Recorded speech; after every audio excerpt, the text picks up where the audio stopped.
महिमा तेरी गाऊं, महिमा तेरी गाऊं, महिमा तेरी गाऊं। बोले अबद तक, अबद तक, अबद तक महिमा तेरी गाऊं, महिमा तेरी गाऊं,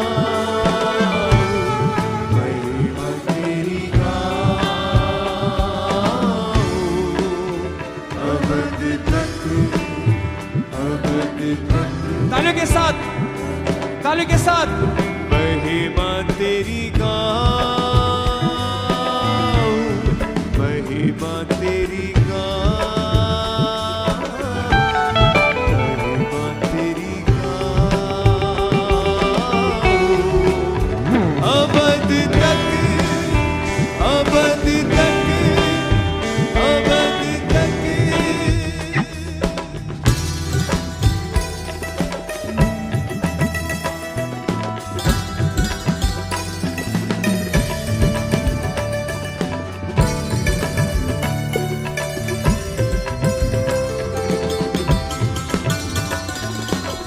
Worship Him, Sakrisya.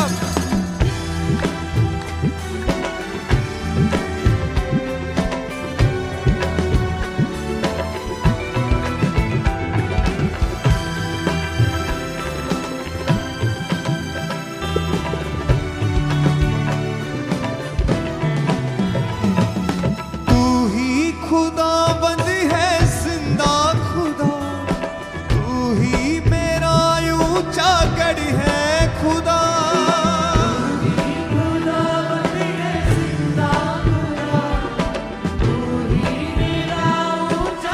बोले परमेश्वर से, तू ही खुदाबंद है जिंदा खुदा, तू ही मेरा ऊंचा गढ़ है खुदा।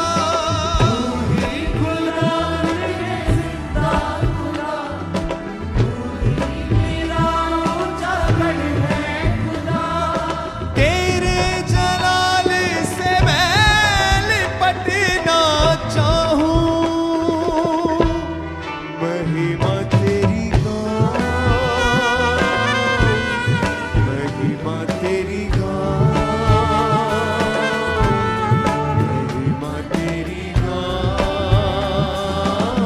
बोले किस्या, अबद तक, अबद तक महिमा तेरी गाऊं।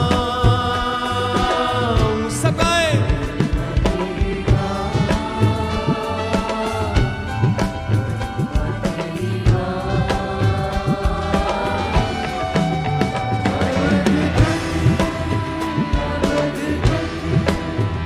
अबद तक, अबद तक, अबद तक, अबद तक, अबद तक, अबद तक, अबद तक, अबद तक, अबद तक, अबद तक, अबद तक, अबद तक, अबद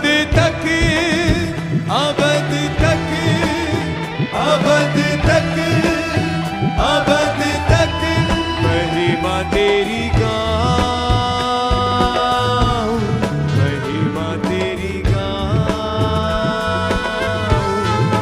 महिमा तेरी गाऊं।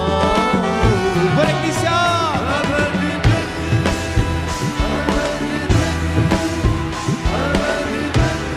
महिमा तेरी गाऊं, महिमा तेरी गाऊं, महिमा तेरी गाऊं। बोले अबद तक,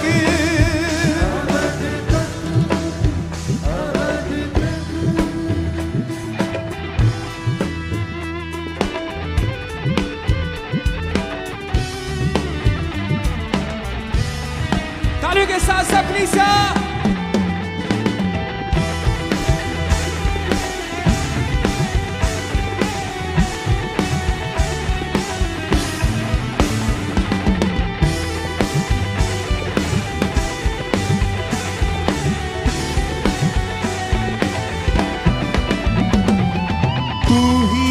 कफारे का है वो बड़ा, मौत के डंक को खत्म किया।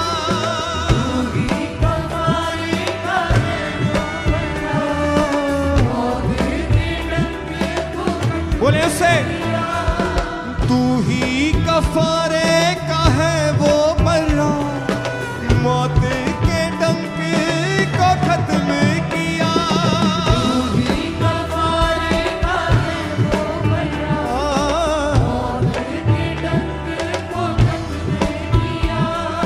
बख्शा है जीवन मुझे क्यों ना मैं फिर गाऊं,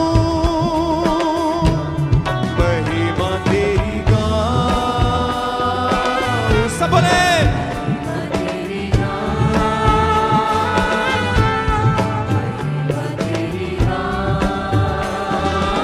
बोले किसा अबद तक, अबद तक, अबद तक महिमा तेरी गाऊं, महिमा तेरी गाऊं, महिमा तेरी गाऊं। अबद तक गए, ओ तू ही कफारे का है वो बड़ा, मौत के डंक को खत्म किया।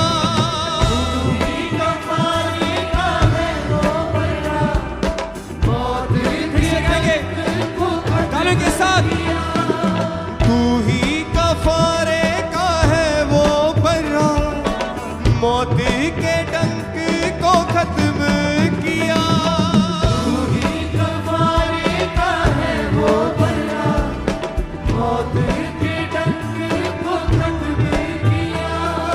बख्शा है जीवन मुझे क्यों ना मैं फिर गाऊं,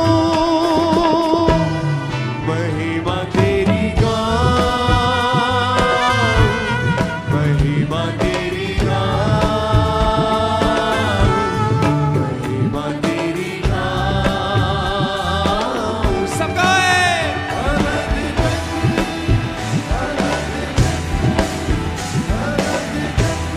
महिमा तेरी गाऊं, महिमा तेरी गाऊं,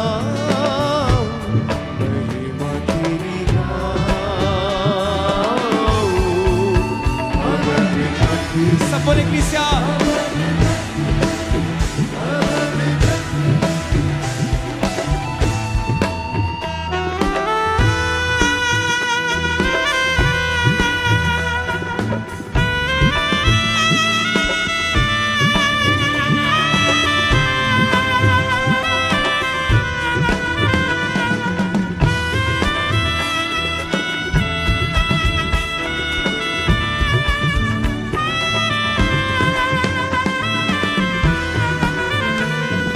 मेरे गुनाह का न रखे हिस्सा, फजल से पापों का तोड़ा अज़ान। मेरे गुनाह का न रखे हिस्सा, फजल से पापों का तोड़ा। हाथों को उठा के, मेरे गुनाह का न रखे हिस्सा, फजल से पापों का तोड़ा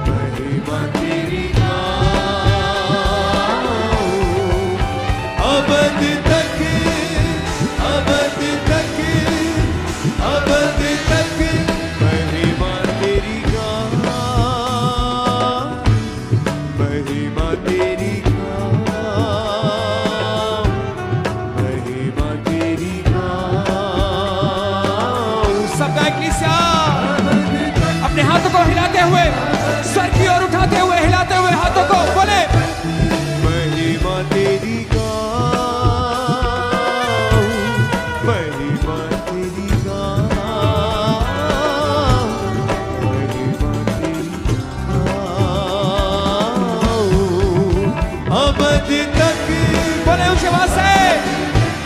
को दोहराएं। अबद तक, अबद तक, अबद तक, अबद तक, अबद तक,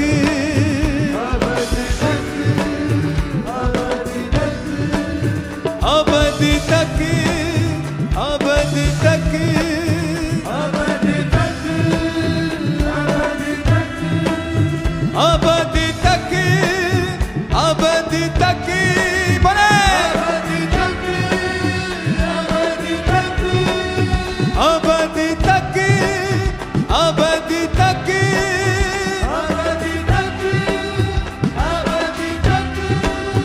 अबद तक, अबद तक,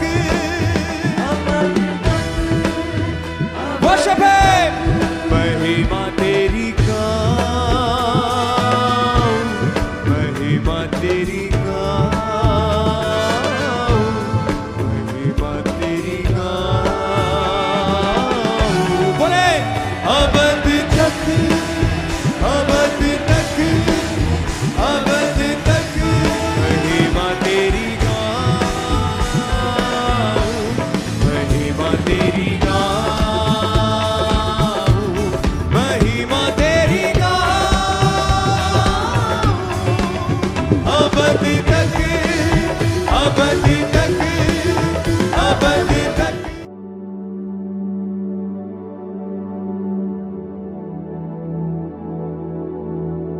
Raba shabraka talaraba sumrahandana musibradira halvara.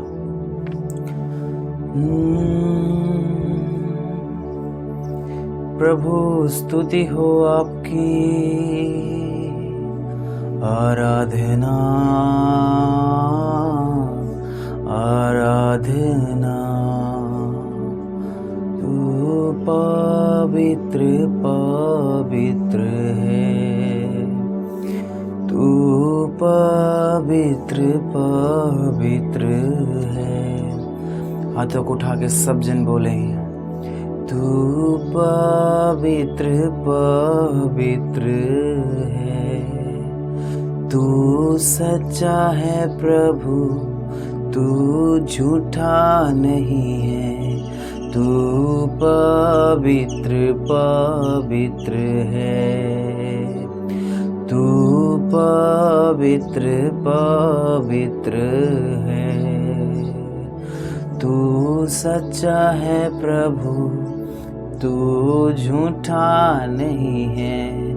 तू पवित्र पवित्र है। बोले सब जन, तू पवित्र पवित्र है, तू पवित्र पवित्र है। स्वागत है पवित्र प्रभु, आपकी आराधना हो। पवित्र आत्मा जी आपका स्वागत है इस कार्यक्रम में। The voice of Holi spirit programme में प्रभु आपका स्वागत है। खुदा बाप आज हर एक व्यक्ति को आप छुएं, उन्हें आशीर्वाद दें। खुदा यीशु आपके हजूरी उन हर एक श्रोताओं के जीवन को आज टच करें और उनके जीवन में आपका गहरा ज्ञान और गहरी उपस्थिति और एक गहरी समझ होने पाए। खुदावन हर एक के दिल को तार को अपने दिल के तार से जोड़ लें प्रभु, और हर एक व्यक्ति परमेश्वर आपकी सुनने पाए और समझने पाए और आपके राहों पे चलने पाए। परमेश्वर हम आपसे आशीष चाहते हैं, आपका अनुग्रह चाहते हैं। सब जन बोले परमेश्वर हम पे अनुग्रह करें, हम पे दया करें खुदा, और अपने वचनों का प्रकाशन हमें दें। जो मर्जी है खुदावन आपकी हमारे जीवन में आप पूरी करें। आपकी इच्छा हमारे लिए सर्वोपरि है खुदावन। हे परमेश्वर हम आपकी मर्जी पूरा करना चाहते हैं। आपकी मर्जी जाहिर हो मेरे जीवन में, यीशु मसीह के नाम से मांगते हैं। आमीन आमीन आमीन। हालेलुया। एक बार ऊंची आवाज बोले हालेलुया। बोलो यीशु मसीह की। अपने जगहों में अपने बगल वाले से हाथ मिलाते हुए बोले परमेश्वर के साथ चलो और उसकी बुलाहट की ओर ध्यान दो। जोर से बोले हालेलुया। प्रभु की हजूरी का स्वागत करें सब जन, ताली बजा के अपने जगहों पे अपने स्थानों में और ऊंची आवाज में बोले हालेलुया हालेलुया हालेलुया। 7 बार उसकी हालेलुया का स्तुति करें, नारा मारें। खुदावन आपके साथ है। हालेलुया बोलो यीशु मसीह की। परमेश्वर मेरे प्रियो आपसे प्यार करता है। परमेश्वर की दया आपके लिए अद्भुत है, अगम्य है, और परमेश्वर की मर्जी है कि आप पूंछ नहीं आप सर ठहराए जाओ। उसकी इच्छा आपके लिए भले ही की है। बाइबल कहती है मुझे जो दुख हुआ वो मेरे भले के लिए हुआ। अर्थात परमेश्वर आपकी लाइफ में कोई भी घटना भले ही होने देने के लिए अलाउ करे, बाइबल कहती है हर बात मिलकर भलाई को उत्पन्न करेगी। आपको लग सकता है कि ये हमारी हानि के लिए है, लेकिन बाइबल कहती है वो आपके लाभ के लिए, यीशु मसीह के नाम से। हालेलुया, बोलो यीशु मसीह की। परमेश्वर हमारे जीवन में वही काम करना चाहते हैं जो आपके लाभ के लिए है।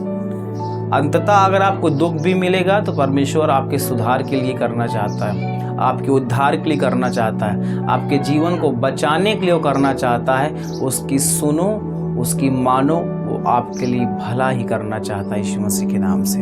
हालेलुया, बोलो यीशु मसीह की। परमेश्वर ने हमें एक उद्देश्य के साथ इस धरती पर भेजा है। विदाउट पर्पस आप इस जगत में नहीं भेजे गए हो। हर एक चीज़ों का एक इस्तेमाल होता है, एक यूज होता है, एक उद्देश्य होता है। अगर फल को बनाया गया तो किसी की भूख मिटाने के लिए बनाया गया, पानी को बनाया गया तो किसी की प्यास को बुझाने के लिए बनाया गया। अगर रोटी को बनाया गया है, अनाज को बनाया गया है तो आपकी भूख को मिटाने के लिए बनाया गया है। पेड़ों को बनाया गया आपको शुद्ध हवा देने के लिए, ऑक्सीजन देने के लिए बनाया गया, आपको फल देने के लिए, आपको छांव देने के लिए, आपको जलाने के लिए लकड़ी, ठंडी दूर करने के लिए लकड़ी देने के लिए बनाया गया। हर एक चीज़ का अपना उद्देश्य है इस धरती पर। बिना उद्देश्य के इस जगत में कोई वस्तु नहीं सृजी गई जिसको परमेश्वर ने अपने शब्दों से बनाया। हर एक चीज़ का उद्देश्य है। क्या आप अपने उद्देश्य को समझते हैं कि मुझे क्यों भेजा गया इस जगत में?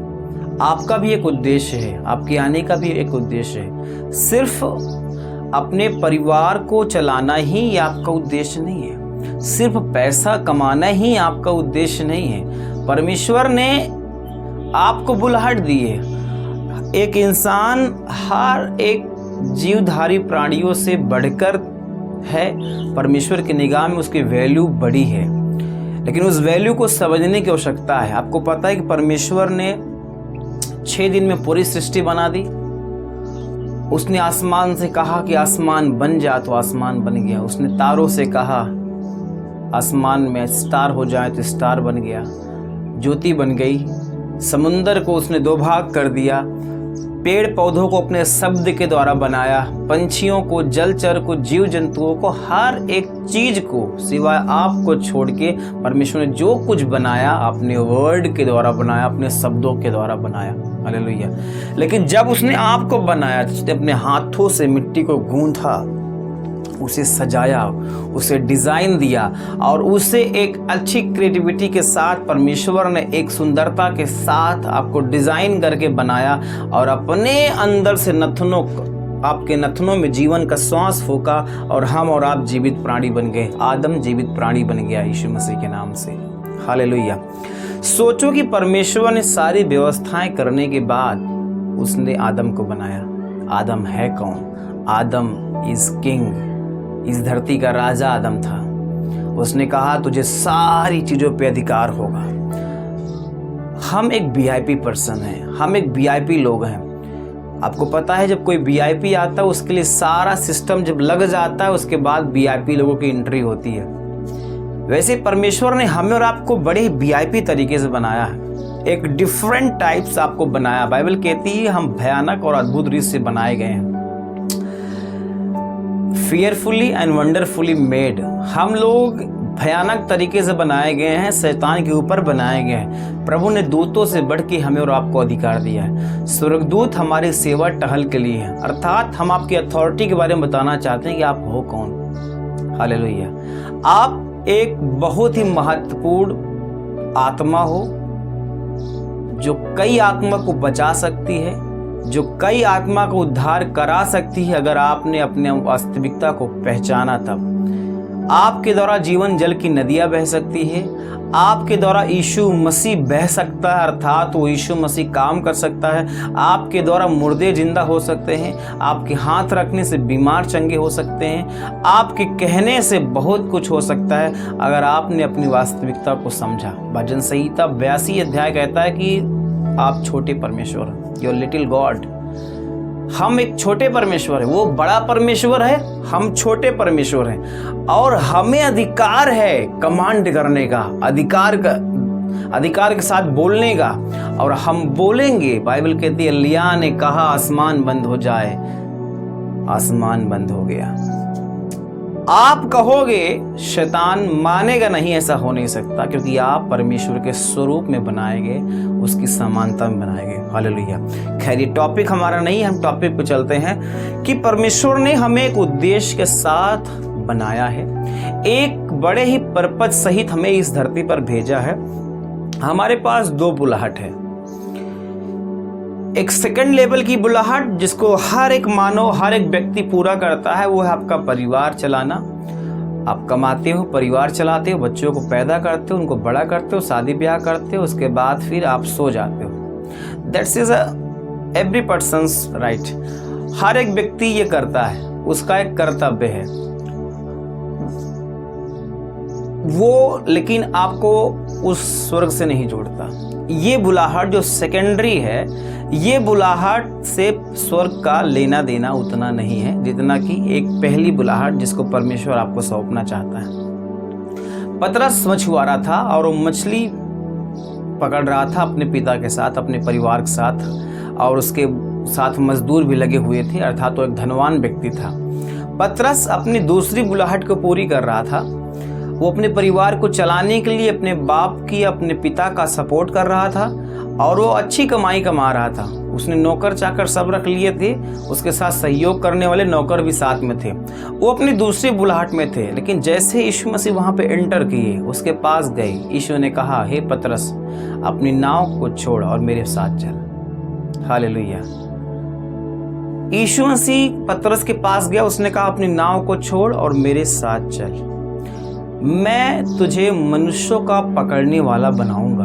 अभी तक तू एक लोकल बुलाहट में है, एक थर्ड क्वालिटी की बुलाहट में है जिसको सब पूरा कर लेते हैं।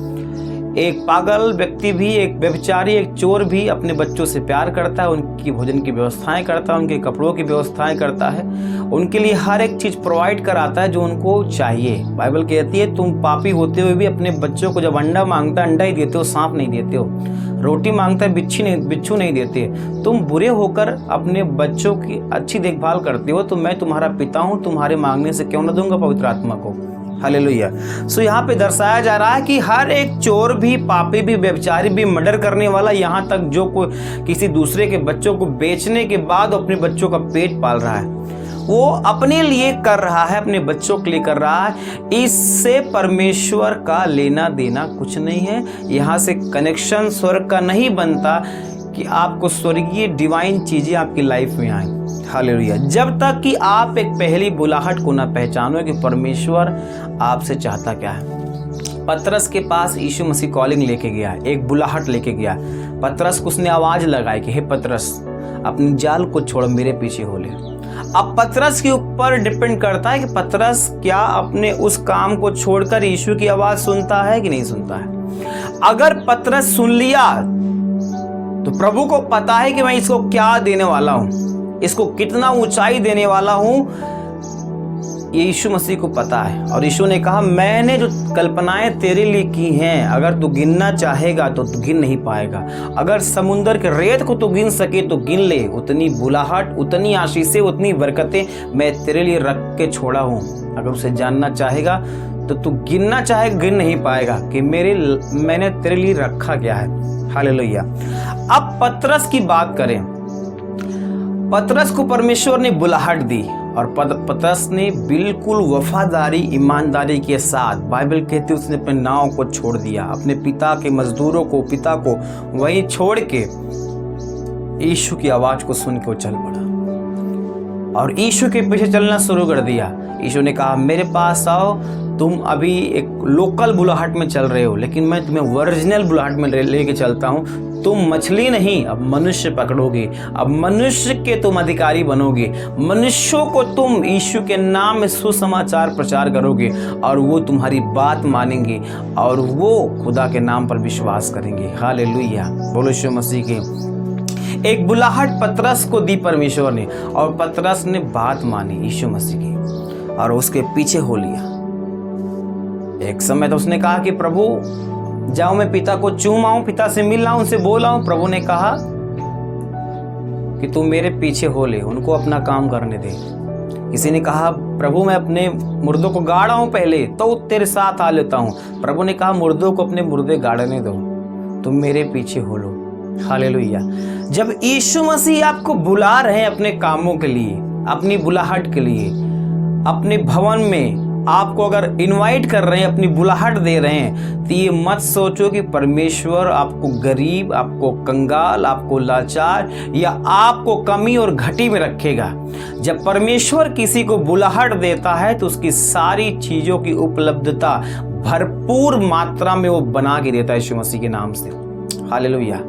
पतरस को यीशु ने बुलाया और परमेश्वर का वचन कहता है, उसने कहा मैं तेरा नाम पतरस है, तू पत्थर कहलाता है, चट्टान कहलाता है। मैं इस चट्टान पर एक ऐसी कलीसिया बनाऊंगा जिस पर अधलोक के फाटक कभी प्रबल नहीं होंगे।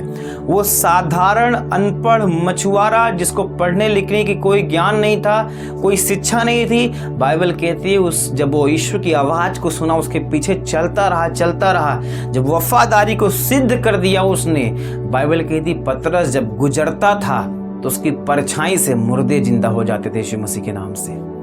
उसके देह से रुमालों को छुआते थे और कोढ़ी को, अंधों को, लंगड़ों को, टुंडों को, बीमार को, कोई भी रोग क्यों ना हो, कोई भी समस्या, लंग्स, फेफड़े, कैंसर, जो कुछ भी उनको बीमारियां होती थी, बाइबल कहती है पतरस की परछाई से लोग चंगे होते थे।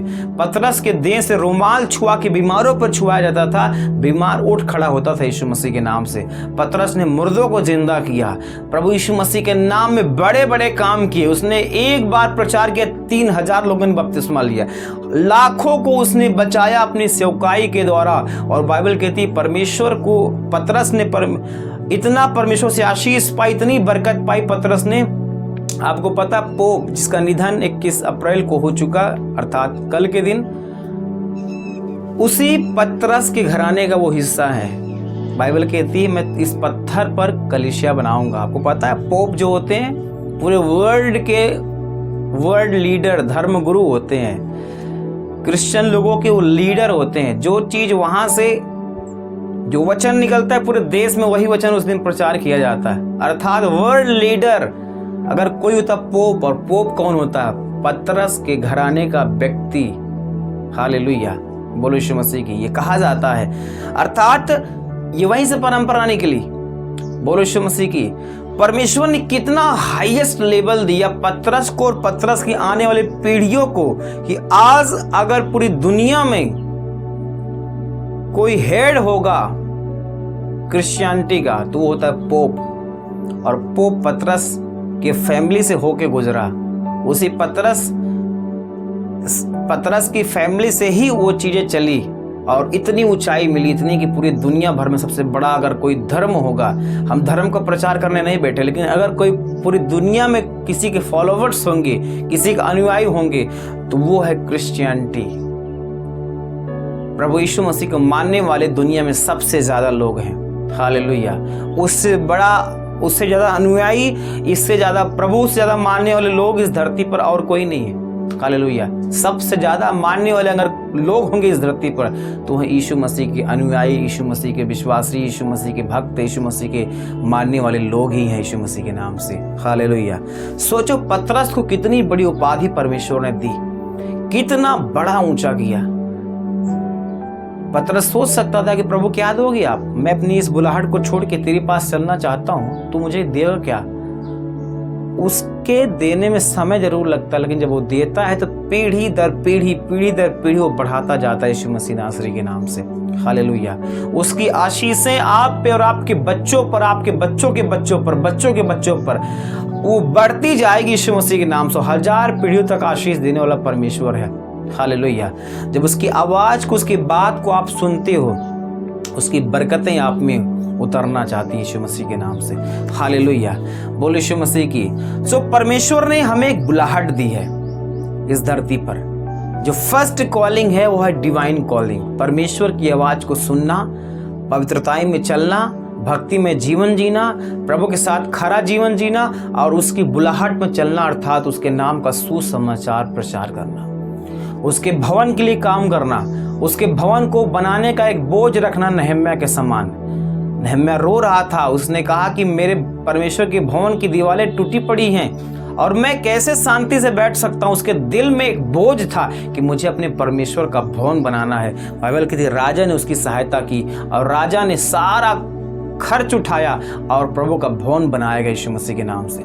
जब दिल में आप बोझ लेके चलोगे, खुदावन आपको धन देगा, खुदा के भवन में आप काम कर सको यीशु मसीह के नाम से। बाइबल कहती है कई सारी स्त्रियां थी जो प्रभु यीशु मसीह की सेवा अपने धन से किया करती थी और खुदा की देह उन्नति पाती थी। बोलो यीशु मसीह की।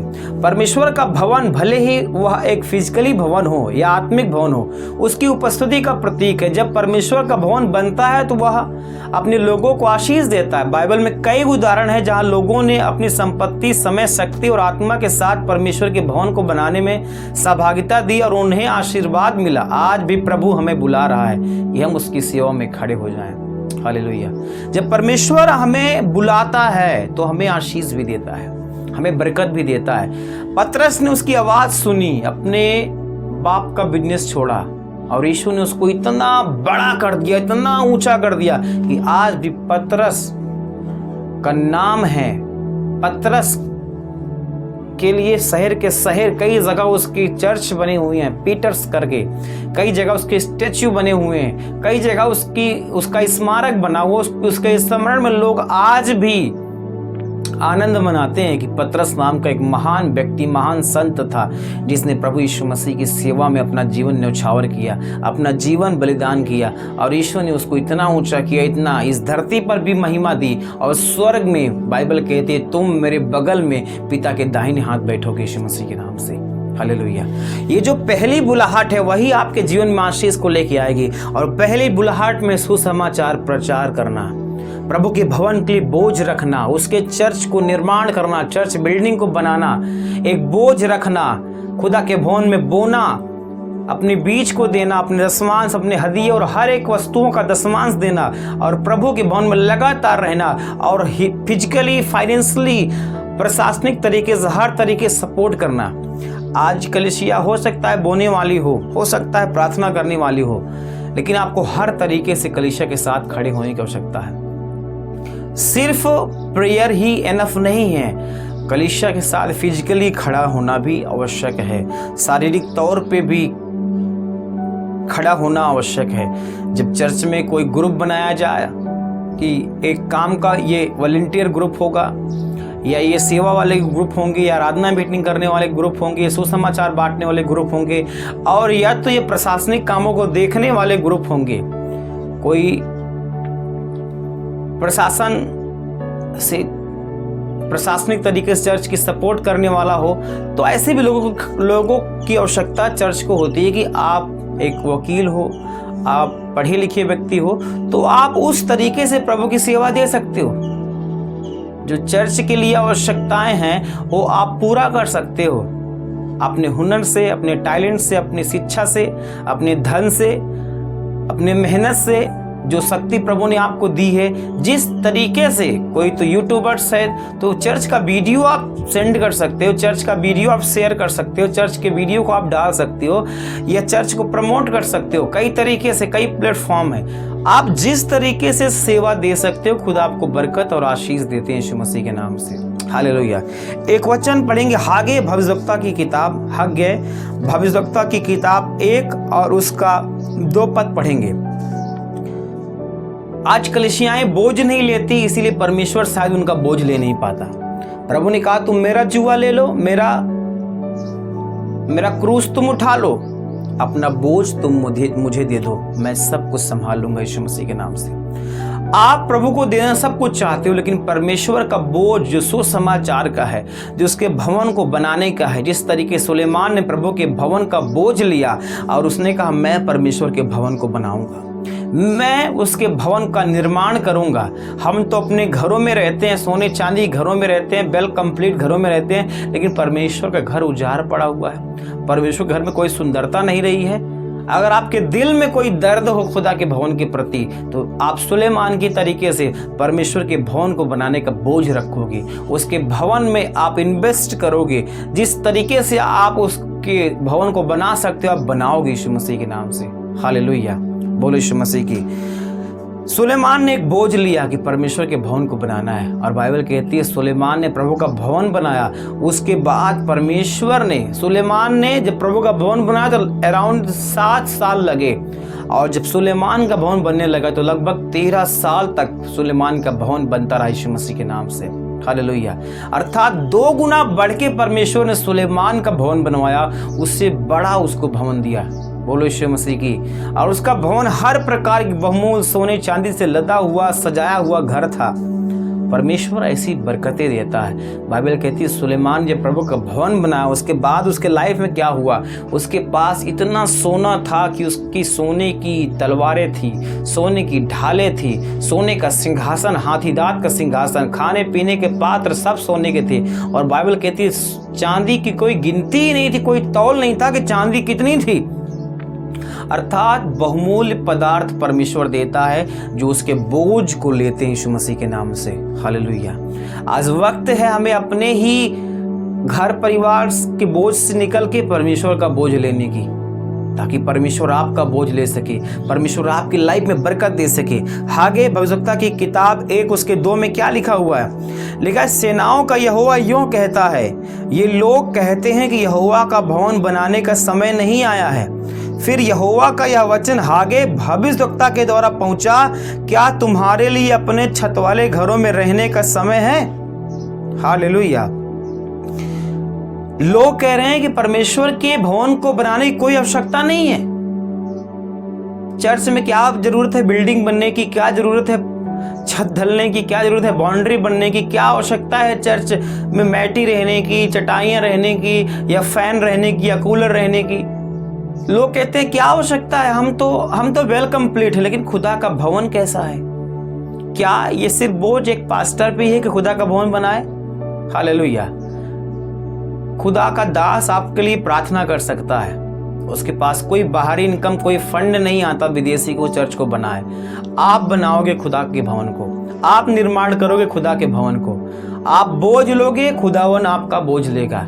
अगर आप नहीं बोझ लेते तो बाइबल यही कहती है कि लोग कहते हैं सेनाओं का यहोवा यूं कहता है, ये लोग कहते हैं कि यहोवा का भवन बनाने का समय नहीं आया है। फिर यहोवा का यह वचन हागे भविष्यवक्ता के द्वारा पहुंचा, क्या तुम्हारे लिए अपने छत वाले घरों में रहने का समय है?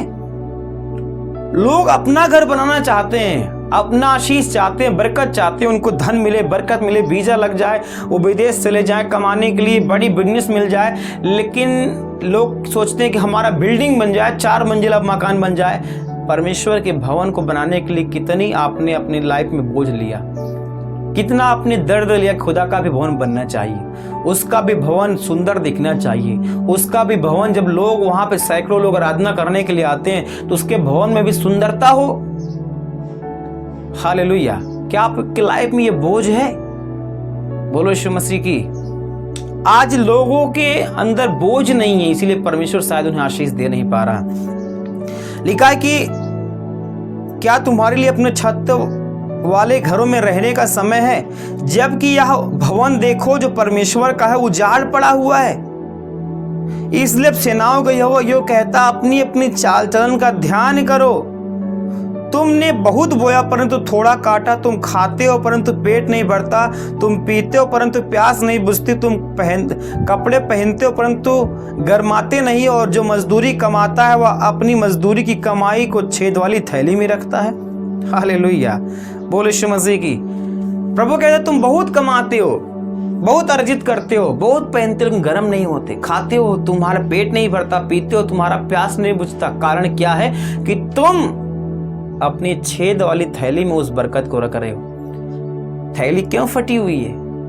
थैली इसलिए फटी क्योंकि परमेश्वर ने हमें एक हुक्म दिया है कि उसका टाइथ नहीं खाना, उसका दशमांश नहीं खाना, उसके भवन का जो है उसके भवन को देना, जो कैसर का है उसे कैसर को, जो परमेश्वर का है उसे परमेश्वर को देना है।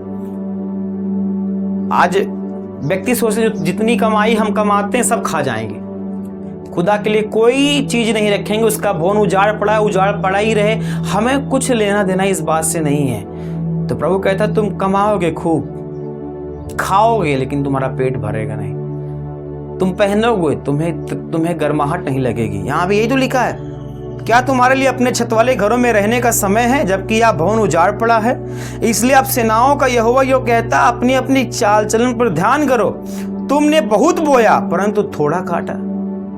जब आपने परमेश्वर के लिए कोई बीज नहीं निकाला, आप बोओगे, बाइबल कहती थोड़ा काटोगे आप, वो बरकतें नहीं रहेंगी, क्योंकि नाश करने वाला तब तक घुड़का नहीं जाएगा जब तक आप उसके बीज को उसके भवन में नहीं लेके आओगे। लिखा है कि नाश करने वाला तुम्हारे पीछे लगा है, तुम पर भारी श्राप पड़ा हुआ है, तुम्हारे दाख लता के फल कच्चे गिर जा रहे हैं, तुम्हारे जानवर मर जा रहे हैं, तुम्हारी फसल अच्छी नहीं हो पा रही है, तुम्हारे खलियान भरे पूरे नहीं है। कारण ये है कि मलाकी 3 अध्याय का वचन पूरा नहीं हो रहा है कि तुम मुझे लूटते हो, उठाई हुई भेंट और दशमांश के विषय में लूटते हो, इसलिए तुम पर भारी श्राप पड़ा हुआ है। ये तो लिखा तुम बहुत बोओगे लेकिन थोड़ा काटोगे। कारण ये कि तुम बो नहीं रहे हो यीशु मसीह के राज्य में, इसलिए तुम अपने खेत में बोओगी, वहां पे फसल वो कहता है कि अधिक नहीं होगी। बहुत बोया परंतु थोड़ा काटा, तुम खाते हो परंतु पेट नहीं भरता, तुम पीते हो परंतु प्यास नहीं बुझती, तुम कपड़े पहनते हो परंतु गर्माते नहीं, और जो मजदूरी कमाता है वह अपनी मजदूरी की कमाई को छेद वाली थैली में रखता है। हालेलुया। वो थैली कब सिलेगी जो उसमें आप रख रहे हो, जो बरकतें, जो स्टोर रूम आपने बना के रखा है, उस स्टोर रूम में चूहे लग चुके हैं, आपकी बरकतें खा रहे हैं। जो थैली में आप बरकत रख रहे हो, आशीष रख रहे हो, धन रख रहे हो, वो फटी हुई। कारण ये है कि आपने उसके बीज को अलग से निकाला नहीं। एक नियम होना चाहिए, बाइबल कहती है अपने खेत का पहला उपज दे देकर परमेश्वर की प्रतिष्ठा करना। परमेश्वर का पहलौठा हिस्सा है आपके जानवरों में, आपके फसल में, आपके फल में, आपके खेत में, आपके खलियान में, आपकी कमाई में, आपके जीवन में, आपके समय में, हर एक चीज में परमेश्वर का प्रथम स्थान है। अगर आप उसे नहीं देते तो बाइबल आपको ये चेतावनी देती है कि आप कमाओगे लेकिन वो थैली जो होगी वो फटी होगी यीशु मसीह के नाम से। आप बरकत नहीं पा पाओगे। कारण यह है कि आप उस बात को स्वीकार नहीं कर पा रहे हो कि बोने के द्वारा ही आशीष मिलती है। प्रभु के जिस नाप से नापोगे उसी नाप से तुम्हारे लिए भी नापा जाएगा। आज एक बोझ लेने वाले नहम्याह के समान होना चाहिए कि परमेश्वर का भवन उजड़ा पड़ा है, हमें उसके भवन को बनाने की आवश्यकता है। कितने मसीही लोग जो खुदा के भवन के लिए आगे आए, इतने दिलदार लोग होते हैं खुदा के राज्य में कि कोई तो साउंड सिस्टम पूरा अकेले बना के दे देता है, कोई तो खुदा के लिए कमिटमेंट करता है कि परमेश्वर मैं इस भवन में पूरी बिल्डिंग बना के दे दूंगा, मैं तेरे भवन में ये काम करूंगा, मैं तेरे भवन में वो काम करूंगा। हालेलुया। बोझ लेने वाले ही एक महान व्यक्ति बनते हैं। सुलेमान ने बोझ लिया परमेश्वर के भवन बनाने का, और किसी ने नहीं लिया। जब सुलेमान ने बोझ लिया, बाइबल कहती है सुलेमान को परमेश्वर ने अद्भुत आशीष दी, बड़ी बरकतें दी, बड़ी ऊंचाई दी। लिखा उसके राज में धन संपत्ति कोई गिनती नहीं थी। इतना अधिक वो धनवान था कि लोग उसको भेंट चढ़ाने के लिए, उसका दर्शन करने के लिए पृथ्वी के छोर से आया करते थे कि उसकी बुद्धि की कीर्ति को देखा जाए कि वो कितना धनवान, कितना प्रतिष्ठित और कितना बुद्धिमान है। हालेलुया। बोलो यीशु मसीह की। परमेश्वर आज आपको बुलाहट में बुला रहा है। उसने आपको एक बोझ दिया है, उसने आपको उस भवन में लगाया जिस भवन के आप पिलर हो, उसकी जिम्मेदारी उठाना आपका काम है। हालेलुया। आज लोग सोचते हैं कि पास्टर के ऊपर सारा बोझ है, सब कुछ वही पूरा करेगा। आप कलीसिया हो, बाइबल कहती है कलीसिया मसीह की देह है। हो सकता है कि परमेश्वर हमें कोई अंग करके, हमें मुंह करके ठहराया है, तो क्या पूरा काम मुंह ही का है कि वो सारी जिम्मेदारी उठा सके? आपकी बॉडी में सिर्फ मुंह ही चले तो क्या आप काम कर सकते हो? ये बॉडी चल सकती है? बाइबल कहती है तुम मसीह की देह हो। सिर्फ पास्टर ही परमेश्वर का बोझ नहीं ले सकता, उसे एक अलग काम दिया गया, उसे प्रेयर करना है, आपके लिए दुआ करनी है, चर्च के लिए दुआ करनी है, लोगों के लिए दुआ करनी है, आपके छुटकारे के लिए दुआ प्रार्थना करनी है। अगर वो बाहर कमाने के लिए जाएगा तो टाइम कब मिलेगा कि वो प्रेयर में बैठ सके और आपके लिए दुआ कर सके। फिर तो वही बात हुई, आप आओगे और चंगाई नहीं प्राप्त करोगे। कारण ये है कि अगर दिन भर पास्टर काम करेगा, खुदा का दास काम करेगा कमाने के लिए, प्रभु का भवन बनाने के लिए, तो वो प्रेयर कब करेगा? वो आपके लिए रोएगा कब? आपके लिए दुआ कब करेगा? चर्च के लिए दुआ कब करेगा? और बिना प्रेयर के आपकी लाइफ में कोई छुटकारा, कोई डिलीवरेंस काम नहीं कर सकता। इस बात को समझने की आवश्यकता है कि हम मसीह की देह हैं। अगर हम मुंह हैं तो कोई आप आंख हो, कोई कान है, कोई हाथ है, कोई पांव है। हर एक व्यक्ति का काम अलग अलग है। मुंह के द्वारा ही सब कुछ नहीं किया जा सकता। कोई तो टांग होगा जो चल के काम करेगा, कोई हाथ होगा जो काम करे, कोई कान है सुनने के लिए, कोई आंख है देखने के लिए। हर एक की ड्यूटी अलग अलग है। परमेश्वर के भवन में आप एक देह के समान बनाए गए हो। अगर आप समझते हो कि आप परमेश्वर के भवन के हिस्सा हो, उसके कलीसिया के अंग हो, तो उस अंग की जिम्मेदारी, जो अंग आप बने हुए हो, तो उससे प्रॉपर तरीके से काम करने की आवश्यकता है। अगर इस शरीर में अगर हाथ काम ना को बोले कि मुझे नहीं काम करना है, तो काम अधूरा हो जाएगा। एक हाथ से पूरा काम नहीं हो पाएगा। या टांग कहे कि मैं नहीं चलना चाहता, तो भी आगे नहीं जा सकते। कलीसिया उन्नति नहीं पा सकती। कलीसिया वो परमेश्वर की देह उन्नति कभी नहीं पा सकती, वो आगे नहीं बढ़ सकती। अगर टांग काम करना बंद कर दे, हार्ट काम करना बंद कर दे, फेफड़ा काम करना बंद कर दे, आंख देखना बंद कर दे, कान सुनना बंद कर दे, तो क्या कभी ये काम हो सकता है? कभी आगे बढ़ सकता है? कलीसिया कभी आगे बढ़ सकती है? कोई तो आंख, कोई कान, कोई मुंह, कोई हाथ, कोई टांग, कोई पांव है। मसीह सर है। बाइबल कहती है मसीह कलीसिया का सर है। प्रचारक हो सकता है, वो मुंह होगा बोलने के लिए, परमेश्वर की आवाज को बोलने के लिए, लेकिन आप भी कोई ना कोई अंग हो परमेश्वर की। आपके ऊपर परमेश्वर ने एक बुलाहट दी, एक बोझ दिया हुआ है कि हर एक व्यक्ति को अपना अपना काम समझना है, अपना अपना बोझ लेना है, ताकि परमेश्वर की देह उन्नति पाए। उसकी देह उन्नति पाएगी, आप उन्नति पाओगे यीशु मसीह के नाम से। हालेलुया। ऊंची आवाज में बोले हालेलुया। सो परमेश्वर के लिए एक बोझ रखना जरूरी है। अगर आप चाहते हो अपनी लाइफ में बड़ी बरकत, आशीष पाना, तो उसके लिए उसका बोझ रखो। उसके राज्य में अपने मेहनत से, शक्ति से, बल से, धन से, पैसे से, बुद्धि से, समझ से, टैलेंट से आप उसके राज्य में सेवा दे सकते हो। आप उसके लिए काम करोगे, वो आपके लिए काम करेगा यीशु मसीह के नाम से। उसके दूत आपके लिए काम करेंगे और आपको ग्रेट ऊंचाई देंगे, सुलेमान की तरह यीशु मसीह के नाम से, दाऊद की तरह, यहेजकेल की तरह यीशु मसीह के नाम से, नहम्या की तरह। परमेश्वर आपको ऊंचा करेगा यीशु मसीह नासरी के नाम से। बोलो यीशु मसीह की हालेलुया। सो प्रभु आपको ब्लेस करे, आशीष दे। मेरा विश्वास है कि प्रभु का वचन आप तक पहुंचा और आपको समझ में आया होगा। खुदा के गहरे वचन को अपने दिल में बसाओ। इस बात को समझो कि परमेश्वर ने हमें एक बोझ दिया हुआ है। आप जिस भी चर्च में जाते हो, जिस भी चर्च में रहते हो, अपनी कलीसिया पे बोझ मत बनो, कलीसिया का सपोर्ट करो। पास्टर का बोझ मत बनो, पास्टर के लिए हेल्पदायक एक व्यक्ति बन जाओ।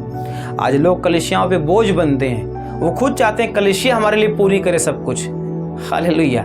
कलीसिया को मजबूत होने दो। वो आपके लिए परमेश्वर अगुवाई करेगा, सबके लिए होगा, लेकिन चर्च से आप कुछ अपेक्षा मत रखो। चर्च को दो। परमेश्वर की देह को के उन्नति के कारण बनो, ना कि उसको पीछे खींचने का कारण बनो। हालेलुया। बोलो यीशु मसीह की। चर्च, बाइबल कहती है मेरे भवन में तुम बीज लेके आना, मेरे भवन में बोना। बोलो यीशु मसीह की। क्योंकि यहाँ बोओगे तो आप काटोगे अद्भुत तरीके से यीशु मसीह के नाम से। बोलो यीशु मसीह की हालेलुया। चर्च आपके लिए प्रेयर के लिए तैयार है, आपके लिए फास्टिंग करने के लिए तैयार है, आपके लिए हर एक प्रकार के स्पिरिचुअली वारफेयर को लड़ने के लिए तैयार है। आपको तैयार होना उसके साथ। चर्च को आपकी प्रार्थना की आवश्यकता है और आपको चर्च की प्रार्थना की आवश्यकता है। दोनों जन बिना प्रेयर के नहीं रह पाएंगे। आप चर्च का सपोर्ट करेंगे, चर्च आपको स्पिरिचुअली सपोर्ट करेगा, शैतान के डंक को बुझा देगा यीशु मसीह के नाम से। कि खुदावन कलीसिया का सर है। बाइबल कहती है कलीसिया को सारे अधिकार दिए गए हैं। कलीसिया के पास अधिकार है आपको हीलिंग देने का, छुटकारा देने का। उसने कहा वो सब कुछ लेकर उसने कलीसिया को सौंप दिया, वो सारी सामर्थ, सारा अधिकार, सारी प्रधानताओं को, क्योंकि कलीसिया मसीह की है और मसीह, कलीसिया का सिर जो है वो मसीह है। बोलो यीशु मसीह की। और हम सब कलीसिया की देह हैं, उसके अंग हैं, और हर एक अंग बराबर काम करेगा तभी वो देह उन्नति पाएगी यीशु मसीह के नाम से। अगर कोई अंग डैमेज हुआ, कोई काम नहीं करेगा तो देह में रुकावट होती है, और लेकिन बराबर काम होगा तो बराबर उन्नति होगी यीशु मसीह नासरी के नाम से। बोलो यीशु मसीह की हालेलुया। प्रभु आप सबको ब्लेस करे, आशीष दे। आइए आंखों को बंद करें, हम आपके लिए दुआ करते हैं। मेरे साथ बोलें, परमेश्वर हम आपका धन्यवाद देते हैं कि आपने अपने वचनों को दिया। इस बात को हम मानने के लिए तैयार हैं, लागू करने के लिए तैयार हैं प्रभु जी, और हम इस बुलाहट में चलने के लिए तैयार हैं। हे पिता परमेश्वर, हम आपकी आराधना करते हैं। खुदा बाप यीशु मसीह, आपके नाम में हम प्रार्थना करते हैं, हर एक व्यक्तियों को आप छुएं, आशीष दें, इनके मनों को चेंज करें, ये तेरे वचनों में आने पाए खुदावन, और एक टाइथर बन जाए, एक बोलने वाले बन जाए खुदावन। यीशु मसीह के नाम में प्रभु जी, आपने कहा जो अधिक बोता है वो अधिक काटेगा यीशु मसीह के नाम से। जिस नाप से तुम नापते हो उसी नाप से तुम्हारे लिए नापा जाएगा। पिता यीशु मसीह के नाम से इनके लाइफ में बोने की स्पिरिट चली जाए खुदावन, तेरी बोझ चली जाए, तेरा बोझ जाए सुसमाचार बांटने का, तेरे भवन को बनाने का, लोगों को सेव करने का, रूहों को बचाने का, सुसमाचार के लिए खुदावन। ये धन से अपने जीवन से जैसे सेवा कर सके ऐसा मन इनको दे खुदावन, और आत्मा इन्हें दे परमेश्वर पिता। खुदा तेरे नाम में इन्हें ब्लेस करते हैं, बरकत देते हैं। तूने कहा जिसको तू आशीष देगा वो आशीष में होगा। यीशु मसीह के नाम से ब्लेस हो जाओ, आशीर्वादित हो जाओ, चंगी हो जाओ यीशु मसीह के नाम से। B free in the name of Jesus. I declare and decrease you are healed in the name of Jesus। यीशु मसीह के नाम में मैं घोषित करता हूँ, उसके मार खाने से आप चंगे हो चुके हो, उसके ब्लड बहाने से आप हील हो चुके हो यीशु मसीह के नाम से। उसने कहा मैं इस नगर का इलाज करके यहाँ के रोगियों को चंगा करूंगा। यीशु मसीह के नाम से चंगे हो जाओ। अपनी बीमारी पर हाथ रखो और बोलो यीशु के कोड़े खाने से मैं चंगा हो चुका हूँ, मैं फ्री हो चुका हूँ। यीशु का ब्लड मेरे रगों में दौड़ रहा है। खुदा बाप यीशु मसीह के नाम में हीलिंग एंटर कर जाए इसी समय, राइट नाउ, और चंगे हो जाओ और गवाही के साथ आओ पिता यीशु मसीह नासरी के नाम में। आमीन आमीन आमीन। हालेलुया। मेरा विश्वास है कि जब आप लगातार इस voice of Holi spirit programme में जुड़े रहेंगे, आप बड़ी बरकत को देखेंगे, बड़ी आशीष को देखेंगे। प्रभु आपको ब्लेस करे, आशीष दे। आप इस हफ्ते बृहस्पतिवार अर्थात गुरुवार के दिन, लोग बृहस्पतिवार नहीं समझते, बिफे जो कहते हैं आप हिंदी में, उस दिन आप प्रेयर में रहेंगे। जिस तरीके से चर्च चलती थी उसी तरीके से चर्च चल रही है। तो प्रति बृहस्पतिवार और प्रति रविवार चर्च चलती है, तो आप इनवाइट हैं, आप आ सकते हैं। और इस बार लंगर कार्यक्रम 27 अप्रैल को है, तो सब दिन लंगर कार्यक्रम में रहें। प्रभु आपको बड़ी बरकत देगा, बड़ी आशीष देगा। मिलेंगे बृहस्पतिवार के दिन प्रभु भोज के साथ। प्रभु सबको संभाल कर रखे, आशीष दे। और ये कार्यक्रम फिर से शुक्रवार को चलेगा शाम 7 बजे। तो सब जन इस लाइव कार्यक्रम में जुड़ें। The mystery of Holi spirit programme में, the voice of Holi spirit programme में आप जुड़िए। प्रभु आपको ब्लेस करेगा, आपको बरकत देगा। प्रभु सबको संभाल कर रखे, आशीष दे। सबको जय मसीह की। God bless you all.